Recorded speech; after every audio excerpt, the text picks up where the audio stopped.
I'm currently employed as a researcher at the Advanced Drug Development Center. Part of our research consists of clinical tests we perform on patients in the general ward of the center. On the day of the crime, I was making my usual rounds through the ward.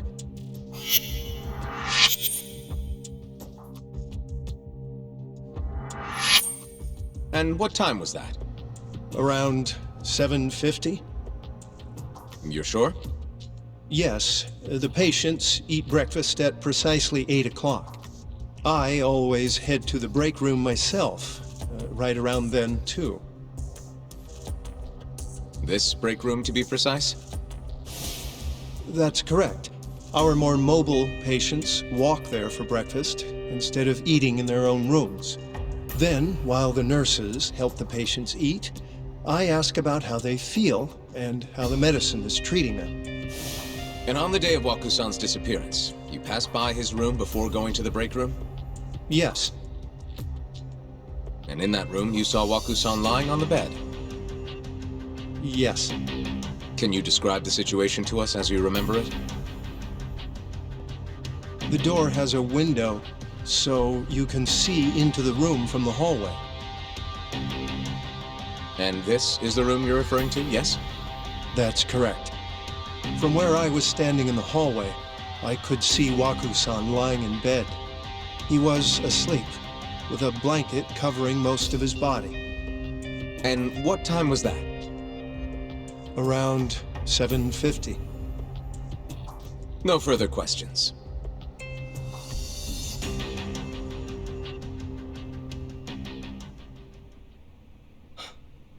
Yagami-sensei, why did you call her to the stand? She actually asked to testify.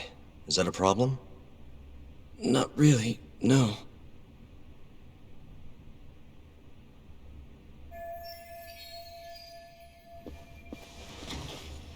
Terasawa-san, you were present for Shono-san's testimony just now, yes? Yes. And what is your opinion on that testimony? For a scientist, I felt his wording was rather imprecise. And as a medical professional, I felt his actions were negligent. Could I ask you to be a little more specific? Our witness, Shono-san, claims he saw Waku-san sleeping in his bed during his morning rounds. However, there's no way he could have known that just by looking in from the hallway. I have evidence supporting Terasawa-san's testimony.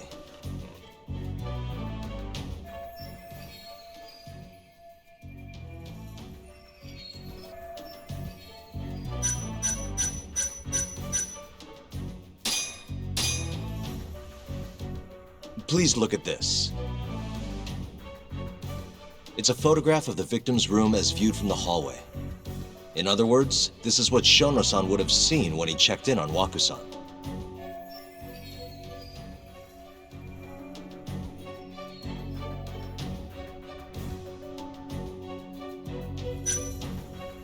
Shono-san was lying when he said he saw Waku-san in the bed.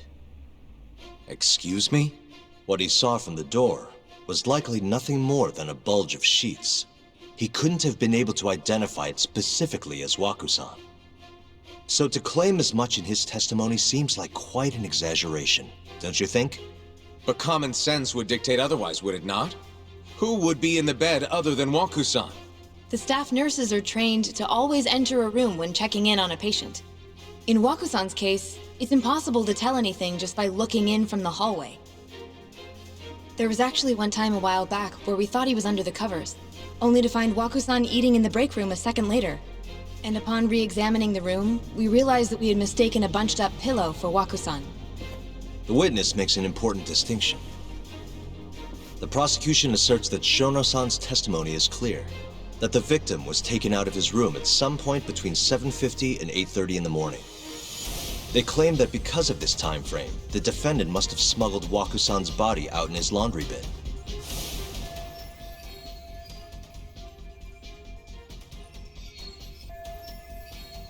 But if Shono-san's testimony is invalid, as the defense asserts, we have to consider the possibility that Waku-san was taken in the middle of the night when nobody else was around. After which, the killer could have waited until the morning to plant the body in the defendant's truck. In other words, the defense establishes that there is reasonable doubt that Okubo-san is the killer, rendering the prosecution's central argument unsound. Your Honor, taking this new testimony into account, I'd like to call Shono-san back to the stand for cross-examination.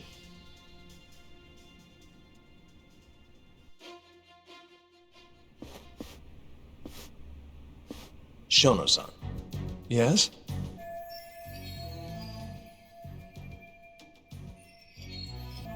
I'll get right to the point. On the day of the crime, what did you see when you looked into Waku-san's room? I saw Waku-san asleep in his bed, I think. And did you get a clear look at his face? I don't remember. So it's possible that it could have been someone other than Waku-san in that bed. Or maybe even a pillow that you mistook to be Waku-san's body. Isn't that right? Objection! The defense is leading the witness. Sustained. Please rephrase the question. Shono-san, can you say without a doubt that Waku-san was in that bed when you checked on him? I don't think I can, no.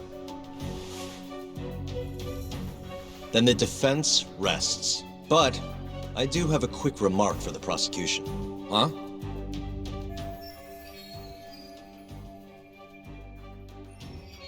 The charges against my client stem from your assertion that he's the only possible suspect, assuming the crime took place within the stated time frame. However, the defense has proven without a doubt that Shono-san's testimony is unreliable, establishing reasonable doubt for my client. I would suggest, then, that you withdraw the charges against my client. With such inconclusive evidence, you'll only be wasting the court's precious time. The prosecution does not consider the witness's testimony inconclusive. His memory of the incident may be fuzzy, yes, but that doesn't change that he saw the victim. So, your whole case is based on a fuzzy memory? This promising young man's future is at stake, and you're willing to throw that away on unreliable testimony? Dr. Shono is a bright and diligent researcher. After watching his own grandmother develop dementia, he vowed to create a drug that could cure the disease. After paying his own way through medical school, he went on to become the head researcher at the ADDC. Day after day, Dr. Shono visits his sick patients out of the kindness of his heart, leading to his valiant testimony here today. If you want to know whether I trust this man, then my answer is a resounding yes. In other words, because he's such a great researcher, his testimony is infallible. His own admission that he's not sure is somehow overlooked? Is that the sum of it? Because from here, it sounds like you're putting your faith in Shono-san's title, not his testimony today. The prosecution is not as easily swayed as you think. And you want to talk reputation? What of your client's history of domestic abuse?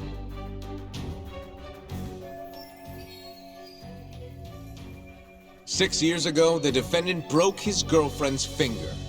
The poor girl is still suffering from the effects. And the cause? A minor, drunken disagreement. Now, fast forward to what occurred a few days prior to the crime. Waku-san, suspecting the defendant of stealing his wallet, lashed out and punched the defendant in the face. Given the clearly violent nature of Okubo-san here, that alone would be motivation enough to murder the poor old...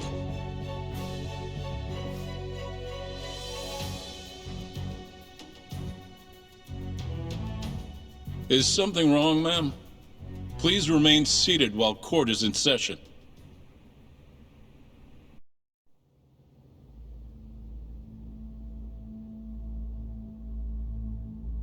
Terasawa-san? Okubo-san is not a violent person. And he hasn't even had a drink in over 6 years. Not a single drop since the incident. My court will not stand for this commotion.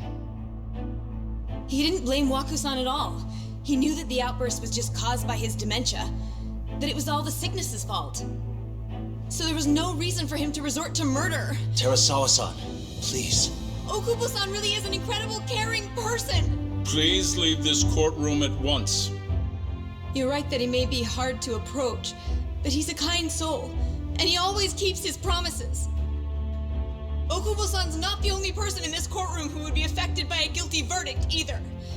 As a matter of fact, it would break my heart.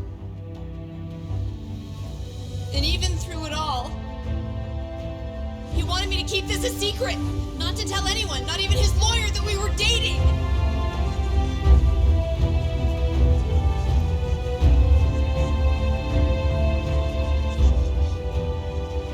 Even though he knew he could have ended up in prison, making sure I was safe was the only thing in the world he cared about. That's just who he is! But when the prosecution has already decided he's a criminal, how could he possibly be given a fair trial?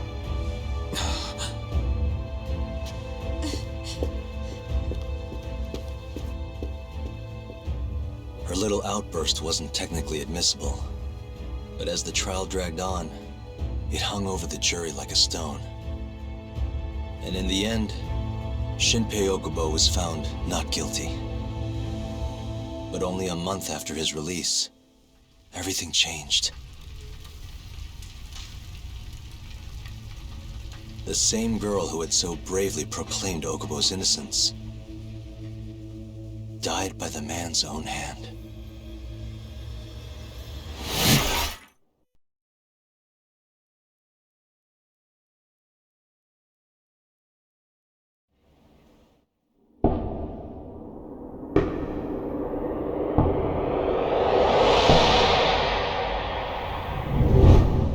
Hi. Something wrong? No, it's nothing, Vice Minister. But I haven't seen you in about 3 years, Kido-san.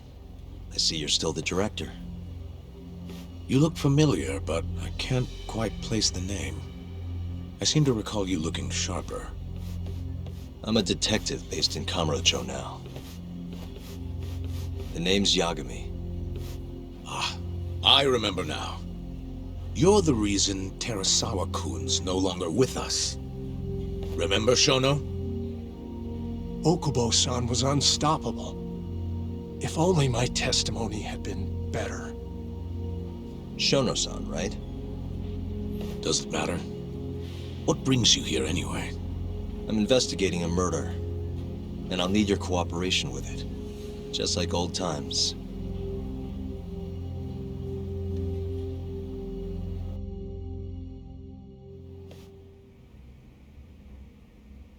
Yes, I see. Yes. Thank you. It does seem we received a phone call from this Shintani-san you speak of. Do you know who he was calling? Dr. Shono. The same Shono-san you were just with? Yes. However, it's unclear as to what the point of the call was meant to be. Shono was away from his desk at the time, you see, and Shintani-san didn't leave a message. You have no idea what he wanted to talk about? None. Shono says he doesn't know a Shintani-san, and sees no reason why he would be calling. Oh, really? Look, Shono and I co-authored the research paper on AD9. We're quite well known, as it turns out. Sometimes, complete strangers pretend to be close friends or relatives in order to contact us. Perhaps Shintani-san fell into that category. Have you heard of the mole murders taking place in Kamurocho, Dr. Kido? 3 Yakuza, each one with their eyes gouged out. It's a grisly business. Shintani was killed in the same way. I've seen the news. Can you think of anything tying the ADDC to those murders? Huh? Look, just what are you implying? Look, I believe we're done here. There's nothing I can help you with. Please stop! You can't! Who are you? Detective Kuroiwa, Kamuro Police, Organized Crime. One of your guests here has information related to the case I'm currently investigating. That would be you, Yagami. I'd like to speak to you as a material witness to the murder of the lawyer Masamichi Shintani. Is that so?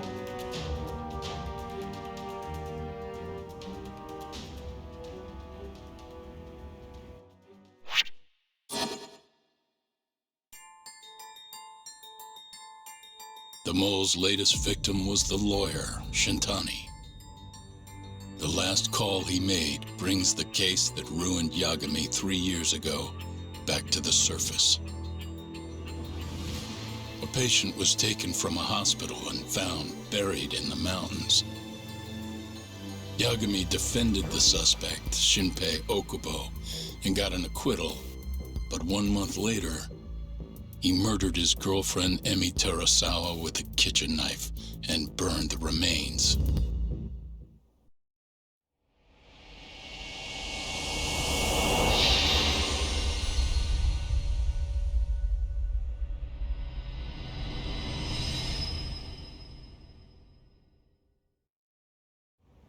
I'd like to speak to you as a material witness to the murder of the lawyer Masamichi Shintani. Is that so? I'm Hoshino, an attorney at Genda Law Office. Officer, is this interview voluntary, or...? It is. It's your call, Yagami-san. I think I'll pass. Excuse me? You have your answer, sir. You can go now. You can make this easier if you come now. Next time, it won't be voluntary. Your empty threats don't mean much to a lawyer. Can you take this elsewhere? I really must be... Too bad he's not a lawyer anymore, then. Your friend's nothing now. Just come along quietly. I'll come back with a warrant if I have to. I'd like to see you try.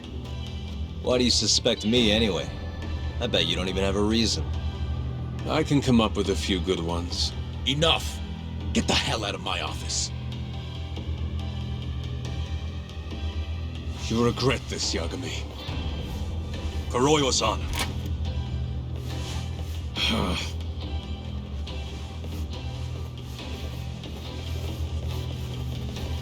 You two, out.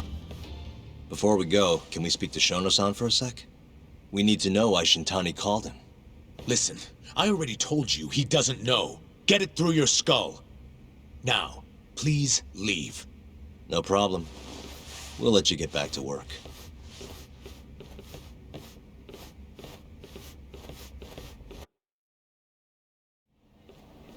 This is really getting out of hand, don't you think? I can't believe that detective thinks you're a material witness. Yeah. I don't know what he's talking about. But what I'm more interested in is how he even knew where to find me. That's a good point. How would the police know we were here? Beats me. For now, let's focus on Shono, though. It would be a waste coming here and not talking to him. Agreed. Let's see if the receptionist can help us.